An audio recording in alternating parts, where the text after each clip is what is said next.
is the Orange Zone, sponsored by Apex Entertainment.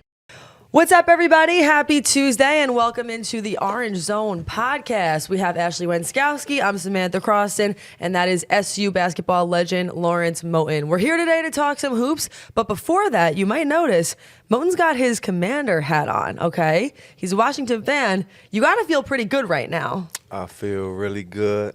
It's been quite some time, but I think we have a savior now. So I'm looking forward to the rest of many victorious years. After what happened, you have the best voice, by the way, doesn't he? Yeah. Like, he should start reading ASMR, audiobooks. yeah. But after, I will say, like, I never ever thought that they were going to win against the Lions, and now I sort of feel like anything can happen. I know. It's exciting. It's a little, people are calling it an I-95 clash with the Eagles. Ooh. Yeah. It's going to be tough. You know, this will be the third game. You know, we split.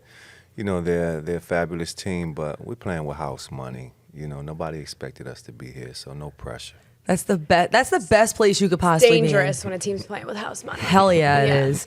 Well, anyway, thanks everybody for being here. We're going to talk some Syracuse hoops today. The last time we spoke was right before the Louisville game. Since then, Syracuse got downed by Louisville, but then bounced back against Notre Dame in a wicked comeback. How are we feeling? I feel good. You know, me and Ashley had spoke earlier, and we just was talking about how refreshing that victory and that comeback was, you know, because it started out very lopsided. Yeah. You know, they were hitting Notre Dame was hitting a lot of shots, and it just seemed like things were going downhill. But the guys fought their way through that, and they stuck in there, and they won the game. And that's very important because sometimes, you know, you think that players and teams give up on their coach. And that showed a inkling of them not giving up and still fighting to the end. Yeah, I said after that game, if you're Adrian Autry with all that's going on right now, and he kind of said that in his post game, if they're still fighting for you, that's pretty much as you can ask for with where they are this season. But yes, I agree with you. That Notre Dame team in that first half, how about that Marcus Burton kid from Notre Dame? He was so impressive. That first half was like his highlight reel. Yeah, no, it was insane. And at this point, Syracuse is 3-4 in the ACC with really like a host of other teams. Pittsburgh is also 3-4, Virginia Tech's 3-4. But they also have a tough week coming up. They're going up against Clemson. Does anybody feel like that's a game they can win?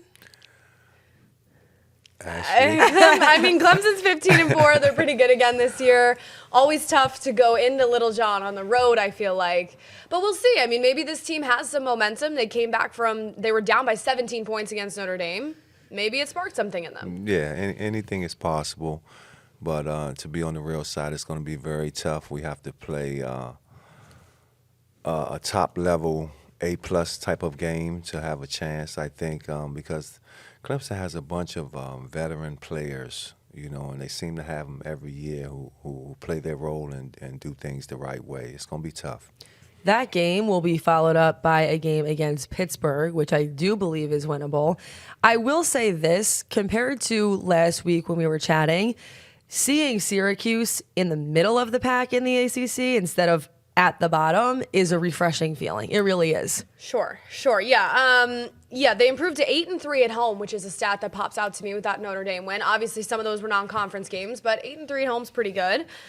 Starling had 21 points and 4 rebounds in the Notre Dame game. Eddie Lampkin had his 4th straight double-double, and Kyle Cuff had 13 points off the bench as well. I've been saying it for a little while. I'd like to see more of Kyle Cuff. What are your thoughts on Kyle Cuff? Absolutely. Very energetic player.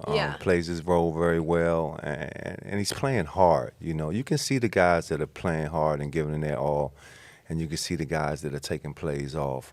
And he's been doing a very good job of that. But in order for us to be successful, we talked about it last week, Starling has to have a good game. You know, we go back to the Louisville game, and he was 1 for 11. Yeah. And that was a major reason why we lost that game. So 20 shots or more, JJ, I'm going to keep saying it until you leave Syracuse. and we'll take it from there. I love how he like looks in the camera whenever he says that. Talking to you, JJ. Yes, that was your key last week, and I mean we see that, right? We see when JJ heats up in the second half of these games, it's a totally new ball game. I don't know what it is about the second half. He gets a little extra fire under him. He plays a little harder. I don't know. Notre Dame also his former team as well. That's worth mentioning. So of course, a little extra juice there. But yeah, what do you think about? I feel as though Syracuse is at their best this year when JJ is running the point, when he takes over. Do you think they can afford to play him off the ball? Because it seems like when they do that, things don't go so well. Yeah. Well, we've seen both sides, and he definitely needs to have the ball. Yeah. I like him at the one, playing that, because as we know, point guards, smart point guards that have the ball 90% of the times that are doing great things. So, we want to have our best player with the ball most of the time. And as long as he can have it and create shots for himself, but also for his teammates, which is going to be needed, it'll help us be successful. But when he's not being aggressive, I think that hurts us. Yeah, I mean, it's one of those things where there's nothing wrong with having a star, but I will say I feel like it's a lot of pressure for him. It's not just the fact that he has to have a good game, but I also feel like he has to be the playmaker and make sure that everyone else has opportunities. This is something we've discussed before, but I think there is a lot of talent on that court, but it does feel like a lot of the time it's up to Starling to actually make the play start or happen. And it is times like these where I sort of do miss a Judah Mintz type player. I feel like it wouldn't hurt to have somebody else on the floor who I felt like was making things happen. Does that make sense? Yeah, I mean, JJ's playing a little bit out of position. He came up through high school and at Notre Dame as more of a 2, not really a 1. So when you consider that, I mean, he's doing his best with the cards he's been dealt. Absolutely. And for the next level, I'm going a little ahead of the game, but for the next level with JJ, I think that's going to help him because in basketball, even the youth that I talk to, and I tell them, you never want to be labeled as one position. Always say more than one. I was a shooting guard. I could play point, and I can also play small forward. So I was a combination of many things. So the more you have and the more that you can do, it's better. It's a better way of marketing yourself. Yeah, it is a lot of pressure, though. He talked about post-game, I believe it was after the Louisville game, so he was a little bit down in the dumps prior to the Notre Dame game, that, he's not the only player on the team, right? Everybody's like, oh, they win when JJ heats up in the second half. He's not the only guy out there. So I can see that he is kind of feeling that pressure. But at the same time, I mean, he's doing pretty well with it. I wouldn't say he's like crumbling under the pressure. No, I wouldn't say that by any means, but I would also say that things aren't necessarily going according to plan, which isn't always a bad thing. But I felt like it was my understanding that JACQUAN Carlos was going to be playing a bigger role at the 1 when they recruited him. And there was a lot of whatever. I mean, this is how it goes in the media, but a lot of this and that about these are the things he's good at and this is what he's going to bring to Syracuse. And I don't know if he has necessarily lived up to what everyone else said he was going to do for the team. I don't know. I don't see. I feel like his role has switched a lot since the beginning of the season. Like, what do you make of his style of play? Yeah. Well, first of all, his role of what we expected, he hasn't been doing what we expected. Let's keep it real. Seems like a nice kid, but on the basketball court, at times he hasn't gotten it done. And we've needed a true point guard to be able to do those type of things, and he hasn't. We still have a lot of basketball. And you were reading the top 18 in the ACC, and it just irks my heart to see us in the middle of the pack. I'm a top-tier type of guy, and I don't like being in the middle of the pack, and hopefully that changes soon.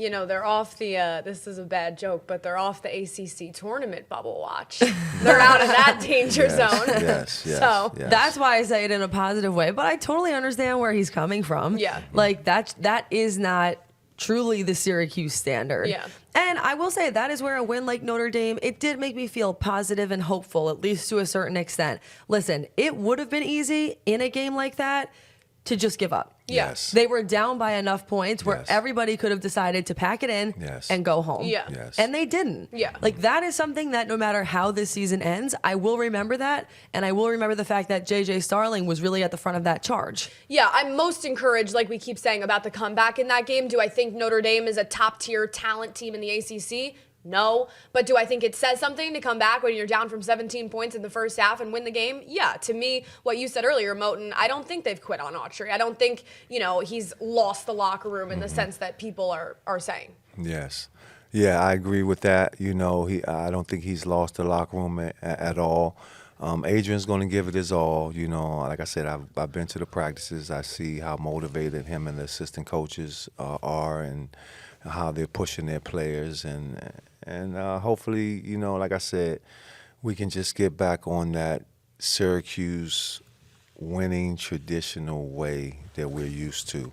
Every university goes through it, I guess, but I don't like going through it. But honestly, I understand. Like, I do think when you think about the Syracuse culture and what does that actually stand for, the first thing that pops into my mind is winning. Yeah. Absolutely. Like, that is what the standard is. And it's Top other 6 things too. teams in college basketball history. Right. with victories. Basketball games are supposed to be an event in this town when there's a basketball game. And It they've is an become event. less and less appointment viewing this winter. That's just the truth. I Yes, agree. Like, it's yes. supposed to be something that people feel proud of. It's the entire idea of there is not a professional team here. Syracuse University is what people want to wear. It's what they want to represent. That's the jerseys they're trying to buy. Yeah. So yes, you do have to, that's what it is all about, is winning. And I honestly think that, the legacy of this year's team and the locker room are probably both in a state of flux right now. Do I think that Adrian Autry has lost the locker room? I would say no. But I also think that the losses feel really powerful. Yeah. Like, the wins right now, to me, that was a great comeback win, but it still feels like, okay, are they going to become a winning team now, or was that just, a blip or one good game? And I'm not convinced that the season's actually going to turn around. I think we'll be sitting here, quite honestly, a month or two from now and be like, this is sort of how we expected it to turn out. That's just my opinion. Yeah, I would agree. And you have to also think about who's left on the schedule, right? UNC still has to come to the Dome. They still have to play Duke. I mean, those are obviously the top teams in the ACC, going to Clemson this week. But you also, can you beat some of those above average teams, like a Pittsburgh this week? We'll see. Yes, we will see. Like you said, Sam, it's going to be a tough haul. We're going to ride with them, win or lose. That's one thing about us. Syracuse fans, we bleed orange for life. And just got to play hard, play enthusiastic, play with energy. And that goes for the fan support also. I can honestly say that the fan support hasn't been there as much as it should be. I've been to a game, and to see the Dome not filled is an eerie feeling to me. And hopefully we can get back on the winning ways and have more fan support, and fans not, you're allowed to criticize, because that's just the nature of what people do, and that's not a problem. But, stick with your team. Yeah, not only that, but JJ was talking about after the Notre Dame game, he got a question in the locker room about when they were down by 17, fans were booing in the Dome on a Saturday afternoon. And listen, you can feel how you want to feel, but something about paying to go to the game to see your favorite team and then booing, like, that has never sat right with me. Don't boo the players that you're there to support. Right. That I don't It gets in their head. I mean, he was just saying, like, I tune it out, I try not to listen, whatever. I haven't been going on social media, the whole 9 yards. But to actively be in the middle of the game and trying to come back and having your own fans boo you is just toxic. Yeah. I would never do it. I would never do it on my worst day. I wouldn't do it if the Mets were losing 9-0. Right. But like Yankees fans would boo their own players out of the freaking stadium.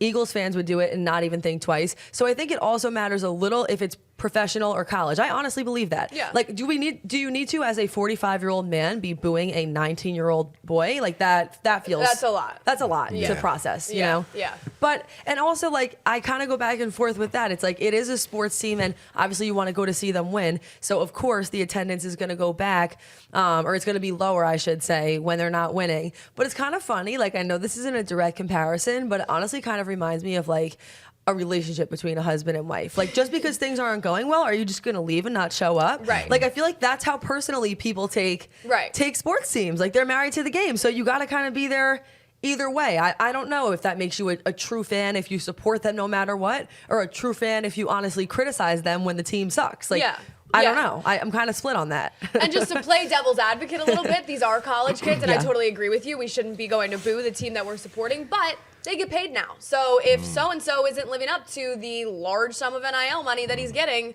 they're a little bit more professional than they used to be, I guess, you know? I'm not saying you should boo them. I'm saying it is okay to criticize their performance. 100%. That's where I draw my personal line in the sand. Especially if, as fans, you're expected to donate to these NIL collectives, and Syracuse is sending you stuff and all that. So Absolutely, you both are saying the right things. we're agreeing with each other, just talking in a circle. I'm with you 100% on that.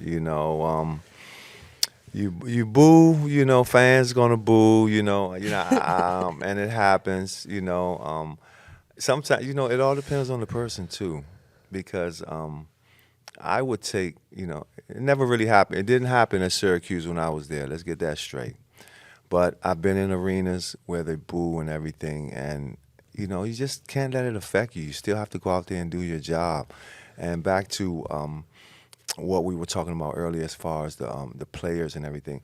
It's hard with the point guard. It's hard to fall in love with these players now, because next year they might enter the portal. Right. So you don't know who's going to be here. So it's a little bit more.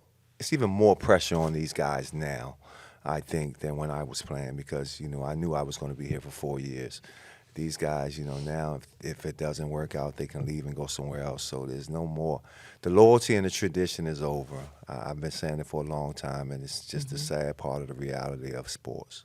There need to. This could be a conversation for another day, but I'm just going to say it. There do need to be contracts. Yeah. If they're employees, then there needs to be some kind of contract or agreement, because right now there is truly no structure to it, and of course, fans are going to feel and rightfully so, there is no loyalty. But if you're an employee, that's how you get the loyalty. Yeah. Is by being on contracts. That's just what you do in the workforce. So why wouldn't that be the way they do it now? Yeah, I'd be surprised if the NCAA doesn't go that way in the next 10 years or so. I mean, I think we've had that discussion. I've said my piece on that many times, but this is probably the Wild West of NIL and all those, and we're going to look back and be like, what was going on there? Yeah. Screw 10. I need it in 5. Yeah. I need it sooner. Than 10. I agree.